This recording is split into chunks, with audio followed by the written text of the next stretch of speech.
जीवन में जो सबसे बड़ा बोझ होता है वह कोई बाहरी परिस्थिति नहीं होती। वह कोई इंसान नहीं होता जिसने हमें तकलीफ दी। वह कोई असफलता नहीं होती जो हमारे रास्ते में आई। जीवन का सबसे भारी बोझ होता है वह भीतरी शोर जो 24 घंटे चलता रहता है, जो रात को सोने नहीं देता, जो सुबह उठते ही शुरू हो जाता है और जो हर उस पल को खराब कर देता है जब जीवन कुछ अच्छा देने की कोशिश कर रहा होता है। यह शोर क्या है, यह कहाँ से आता है और सबसे ज़रूरी बात, यह क्यों नहीं जाता? बहुत से लोग सोचते हैं कि जब सब कुछ ठीक हो जाएगा, नौकरी अच्छी होगी, रिश्ते सुधर जाएंगे, पैसे आ जाएंगे, तब वे शांत हो जाएंगे। लेकिन जीवन का एक अजीब सच यह है कि जो लोग शांत होने के लिए बाहरी कारणों का इंतजार करते हैं, वे कभी शांत नहीं होते, क्योंकि बाहर की दुनिया कभी इतनी पूर्ण नहीं होती कि भीतर की अशांति अपने आप थम जाए। शांति बाहर से नहीं आती, शांति भीतर से जन्म लेती है और जो इसे समझ लेता है उसके लिए जीवन सच में बदलने लगता है। आज हम इसी एक बात को गहराई से समझने की कोशिश करेंगे। खुद को शांत रखना यह कोई कमजोरी नहीं है, यह कोई पलायन नहीं है, यह कोई आध्यात्मिक विलास नहीं है। यह जीवन की सबसे जरूरी कला है और जो इसे सीख लेता है उसके लिए जीवन धीरे धीरे उसके पक्ष में आने लगता है। हम सब ने कभी न कभी यह महसूस किया है कि कुछ लोगों के साथ सब कुछ कैसे अपने आप सही होता जाता है। वे कोई जादू नहीं करते, वे किसी से ज्यादा होशियार भी नहीं होते, लेकिन उनके भीतर एक ऐसी स्थिरता होती है जो उन्हें हर परिस्थिति में टिके रहने देती है। वे टूटते नहीं, वे बहते नहीं, वे हर तूफान में भी एक ऐसी जगह खड़े रहते हैं जहां से वे चीजों को साफ देख सकते हैं। यही शांति है और यही वह नींव है जिस पर एक सार्थक जीवन खड़ा होता है। लेकिन पहले यह समझना जरूरी है कि अशांति है क्या, क्योंकि हम अक्सर अशांति को सिर्फ गुस्से से जोड़ते हैं या आंसुओं से जोड़ते हैं। हम सोचते हैं कि जो व्यक्ति चिल्लाता नहीं, रोता नहीं, वह शांत है, लेकिन यह सच नहीं है। अशांति का सबसे खतरनाक रूप वह होता है जो चेहरे पर नहीं दिखता, जो भीतर धीरे धीरे जलता रहता है। हजारों लोग रोज सुबह उठते हैं, चाय पीते हैं, काम पर जाते हैं, लोगों से बात करते हैं, हंसते भी हैं, लेकिन भीतर से एक ऐसे तूफान में जी रहे होते हैं जिसका नाम उन्हें खुद नहीं पता। वह तूफान है बेचैनी, अनिश्चितता, एक अजीब सी खालीपन, एक ऐसा एहसास कि जो मिल रहा है वह काफी नहीं है और जो चाहिए वह कभी मिलेगा भी या नहीं, यह भी नहीं पता। यह अशांति घबराहट से अलग होती है। घबराहट एक क्षण में आती है और एक क्षण में जा सकती है, लेकिन यह भीतरी अशांति एक स्थायी पृष्ठभूमि बन जाती है। जैसे किसी कमरे में कोई मशीन चल रही हो और उसकी आवाज़ इतनी आम हो गई हो कि हमें सुनाई देना बंद हो जाए, लेकिन वह हमें थका रही हो हर पल, हर दिन। हम उस आवाज़ के इतने आदी हो जाते हैं कि हम सोचने लगते हैं यही सामान्य है, यही जीवन है, लेकिन यह सामान्य नहीं है और यही जीवन नहीं है। अब यह समझते हैं कि यह अशांति जीवन को किस तरह प्रभावित करती है। जब हम कहते हैं कि जीवन हमारे पक्ष में नहीं है, जब हम कहते हैं कि चीज़ें हमारे लिए काम नहीं करती, जब हम कहते हैं कि हम कितनी भी मेहनत करें कुछ नहीं होता, तो असली सवाल ये है कि हम किस अवस्था में वह मेहनत कर रहे हैं, हम किस मन से वे निर्णय ले रहे हैं, हम किस भीतरी स्थिति से उन रिश्तों को निभा रहे हैं। एक अशांत मन हमेशा जल्दबाजी में निर्णय लेता है, और यह जल्दबाजी उसकी गलती नहीं होती, यह उसकी मजबूरी होती है। जब भीतर इतना शोर हो, जब हर चीज तुरंत सुलझानी हो, जब हर परिस्थिति एक खतरा लगने लगे, तो मन स्वाभाविक रूप से उस निर्णय की तरफ भागता है जो तुरंत राहत देता हो। वह निर्णय सही हो या न हो, यह सवाल बाद में आता है। पहले राहत चाहिए, और यही वह जगह है जहां जीवन उलझना शुरू होता है। जल्दबाजी में लिए गए निर्णय, चाहे वे रिश्तों में हों, करियर में हों, पैसे में हों या अपने बारे में सोचने में हों, वे हमेशा एक उलझन पैदा करते हैं जो बाद में और बड़ी होती जाती है, और फिर हम उस उलझन को सुलझाने में इतनी ऊर्जा लगाते हैं कि असली जीवन पीछे छूट जाता है। ऊर्जा की बात करते हैं, यह शायद सबसे कम समझा जाने वाला पहलू है। हम सोचते हैं कि हम थके इसलिए हैं क्योंकि हमने बहुत काम किया, लेकिन अक्सर ऐसा नहीं होता।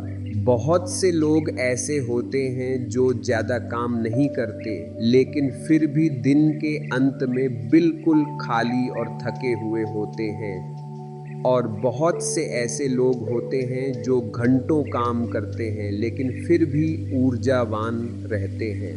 फर्क कहाँ है?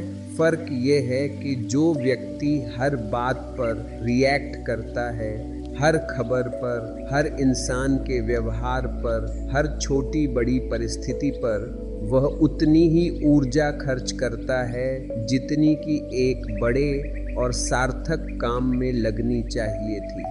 अशांति एक ऐसा छेद है जिसमें से ऊर्जा बिना किसी काम के बाहर बहती रहती है, और जब ऊर्जा नहीं बचती तो सपने भी नहीं बचते, उत्साह भी नहीं बचता, और धीरे धीरे वह जिजीविषा भी कम होने लगती है जो जीवन को जीने योग्य बनाती है। और फिर आते हैं रिश्ते। यह शायद सबसे सूक्ष्म लेकिन सबसे गहरा प्रभाव है। एक अशांत व्यक्ति के आसपास रहना कठिन होता है, और यह कोई आरोप नहीं है, यह एक सच्चाई है। जब हम भीतर से बेचैन होते हैं तो हम अपने सबसे करीबी लोगों पर भी वह बोझ डालते हैं। हम उनसे वह मांगते हैं जो वे दे नहीं सकते। हम चाहते हैं कि वे हमें शांत करें, हमें ठीक करें, हमें वह भरोसा दें जो हम खुद अपने भीतर नहीं ढूंढ पाते। और यह एक ऐसी मांग है जिसे पूरा करना किसी के लिए भी लंबे समय तक संभव नहीं होता। इसीलिए जीवन के सप्ताह बसे जरूरी लोग जो वाकई हमसे जुड़ना चाहते थे, वे धीरे धीरे दूर होने लगते हैं। वे हमें छोड़ते नहीं, वे बस थक जाते हैं, और हम यह समझ नहीं पाते कि इसका कारण उनमें नहीं, हमारी भीतरी अशांति में है। तो अब बात करते हैं शांति की, असली शांति की। शांति का मतलब ये नहीं है कि आप कुछ महसूस नहीं करते। शांति का मतलब ये नहीं है कि आप कमज़ोर हैं या आपने परिस्थितियों के आगे घुटने टेक दिए हैं या आप दुनिया की परवाह नहीं करते। यह एक बहुत बड़ी गलतफहमी है जो बहुत से लोगों को शांति तक पहुंचने से रोकती है। ओशो ने जीवन को जिस दृष्टि से देखा, उसमें एक बात बार बार आती है कि हमारी भावनाएं हम नहीं हैं, गुस्सा हम नहीं हैं, डर हम नहीं हैं, बेचैनी हम नहीं हैं, ये सब लहरें हैं, और हम वह सागर हैं जिसमें ये लहरें उठती हैं। जब हम यह समझ लेते हैं तो हम लहरों से नहीं लड़ते, हम उन्हें उठते और गिरते हुए देखते हैं। और यह देखने की क्षमता ही शांति है। शांति वह स्पेस है, वह भीतरी जगह है जहाँ से हम जीवन को देख सकते हैं, जहाँ हम किसी भावना में इस तरह नहीं डूब जाते कि हम खुद ही वह भावना बन जाए। शांत व्यक्ति वह नहीं है जो बोलता नहीं, जो चुप रहता है, जो अपनी भावनाओं को दबा लेता है। शांत व्यक्ति वह है जो अपनी भावनाओं को महसूस करता है पूरी तरह, लेकिन उनमें बह नहीं जाता, जो हर परिस्थिति को एक दूरी से देख सकता है, बिना ठंडा हुए, बिना बेपरवाह हुए। और यह शांति कोई विशेष लोगों के लिए नहीं है, यह कोई जन्मजात गुण नहीं है, यह एक अभ्यास है।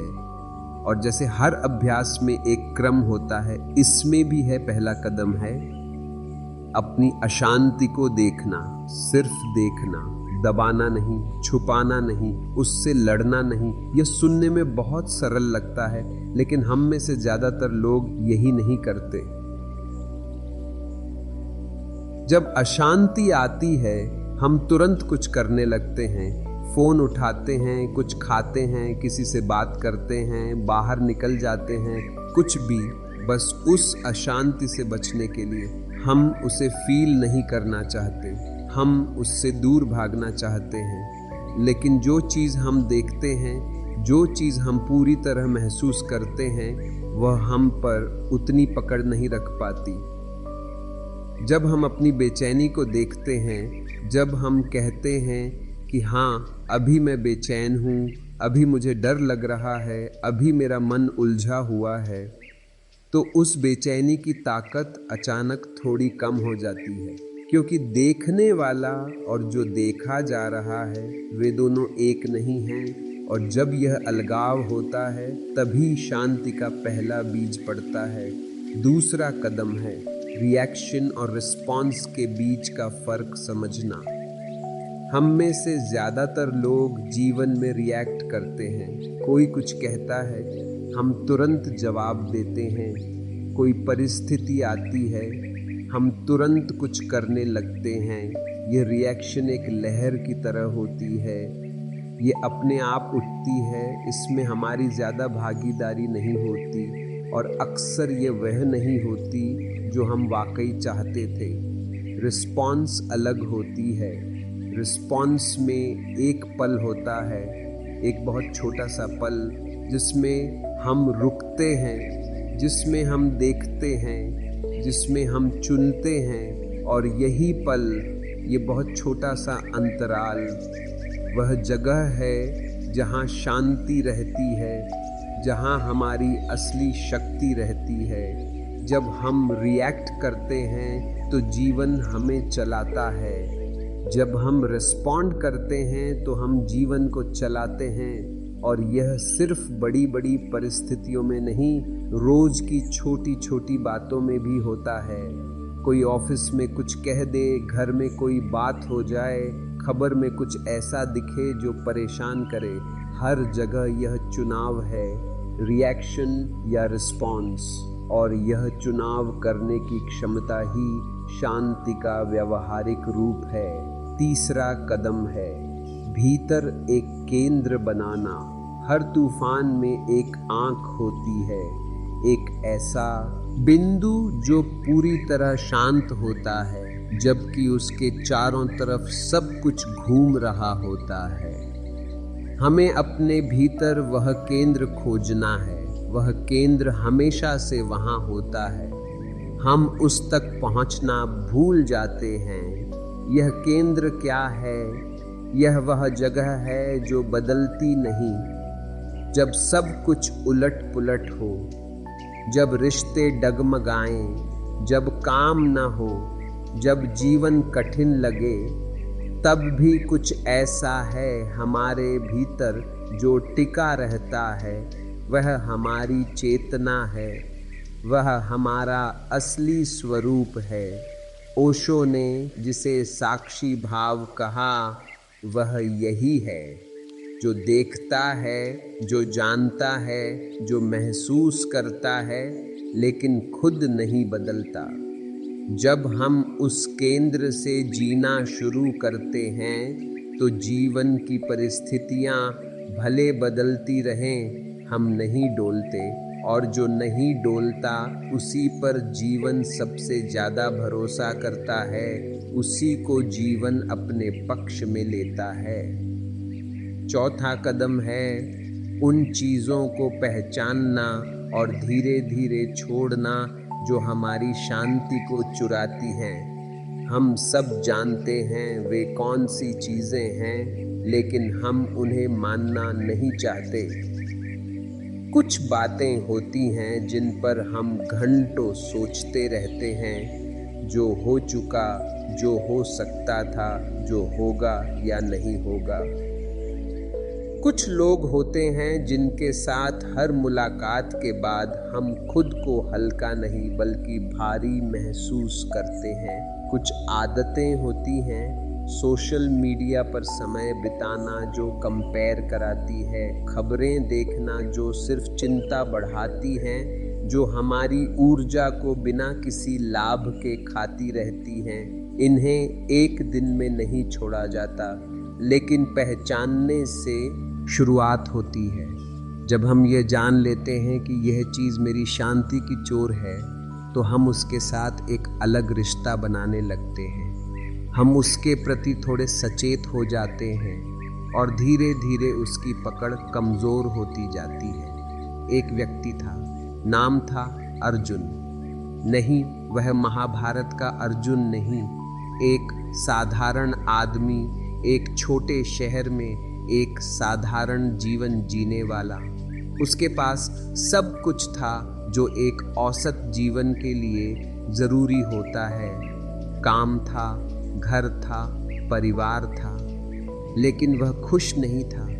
वह हर सुबह एक अजीब बेचैनी के साथ उठता था, हर रात एक अधूरेपन के साथ सोता था। उसने बहुत कुछ किया उस बेचैनी को भगाने के लिए। ज़्यादा काम किया, ज़्यादा पैसे कमाने की कोशिश की, नई जगहें घूमा, नए लोगों से मिला, लेकिन वह बेचैनी, वह उसके साथ हर जगह गई, क्योंकि वह बाहर नहीं थी, वह भीतर थी।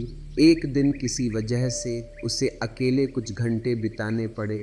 कोई फ़ोन नहीं, कोई काम नहीं, कोई डिस्ट्रैक्शन नहीं, और उस अकेलेपन में पहली बार उसने वह आवाज़ सुनी जो वह इतने सालों से नहीं सुनना चाहता था। वह आवाज़ थी उसकी अपनी अशांति की। वह डरावनी थी, वह भारी थी, वह सच्ची थी, लेकिन उसने उससे भागा नहीं। पहली बार उसने उसे देखा पूरी तरह, और उस देखने में, उस एक पल में कुछ हुआ। वह पूरी तरह ठीक नहीं हो गया। जीवन की सारी समस्याएं नहीं सुलझ गईं, लेकिन कुछ बदला। एक हल्कापन आया, एक ऐसी जागरूकता आई जो पहले नहीं थी, और उस जागरूकता से धीरे धीरे उसने अपना जीवन बदलना शुरू किया। छोटे छोटे निर्णय, कौन सी बातों पर ध्यान देना है, कौन से लोगों के साथ समय बिताना है, कहाँ अपनी ऊर्जा लगानी है। और एक दिन उसने पाया कि वे रास्ते जो पहले बंद लगते थे वे खुलने लगे हैं। वे लोग जो मदद कर सकते थे वे अचानक मिलने लगे। वे अवसर जो वह देख नहीं पाता था वे अब दिखने लगे। जीवन नहीं बदला था, वह बदला था, और जब वह बदला तो जीवन उसके पक्ष में आने लगा। यह कहानी असाधारण नहीं है, यह हर उस इंसान की कहानी है जिसने कभी खुद को देखने का साहस किया। अब बात करते हैं उस पल की जब जीवन सच में पक्ष में आता है। पहली बात जो होती है, सही निर्णय लेने की क्षमता वापस आती है। एक शांत मन में एक विशेष गुण होता है, वह चीज़ों को साफ देख सकते है। जो रास्ते एक अशांत मन को नजर नहीं आते वे एक शांत मन को स्पष्ट दिखते हैं, और जब निर्णय सही होते हैं तो जीवन की दिशा बदलती है धीरे धीरे, लेकिन निश्चित रूप से। यह सोचिए, हम अपनी जिंदगी के हर बड़े मोड़ पर एक निर्णय लेते हैं। कौन से निर्णय थे जो हमने शांत अवस्था में लिए, और कौन से वे थे जो हमने डर में, गुस्से में या घबराहट में लिए। अगर हम ईमानदारी से देखें तो जवाब साफ होगा। दूसरी बात, लोग पास आने लगते हैं और अवसर दिखने लगते हैं। यह कोई जादू नहीं है, यह एक सरल मनोविज्ञान है। जब हम भीतर से शांत होते हैं तो हमारे आसपास एक ऐसा वातावरण बनता है जो लोगों को सुरक्षित लगता है। लोग हमारे पास आना चाहते हैं, वे हमसे बात करना चाहते हैं, वे हमारे साथ काम करना चाहते हैं, क्योंकि एक शांत व्यक्ति उनके ऊपर अपनी बेचैनी नहीं डालता, उनसे कुछ असंभव मांग नहीं करता। और जब लोग पास आते हैं तो अवसर आते हैं। जिंदगी के ज़्यादातर बड़े अवसर उन्हीं के जरिए आते हैं जो हमसे जुड़े होते हैं, और जो लोगों को पास नहीं रख पाता, जो अपनी अशांति से उन्हें दूर कर देता है, वह उन अवसरों से भी दूर हो जाता है। तीसरी बात जो सबसे गहरी है, जब हम शांत होते हैं तो हम जीवन को जैसा है वैसा देखने लगते हैं।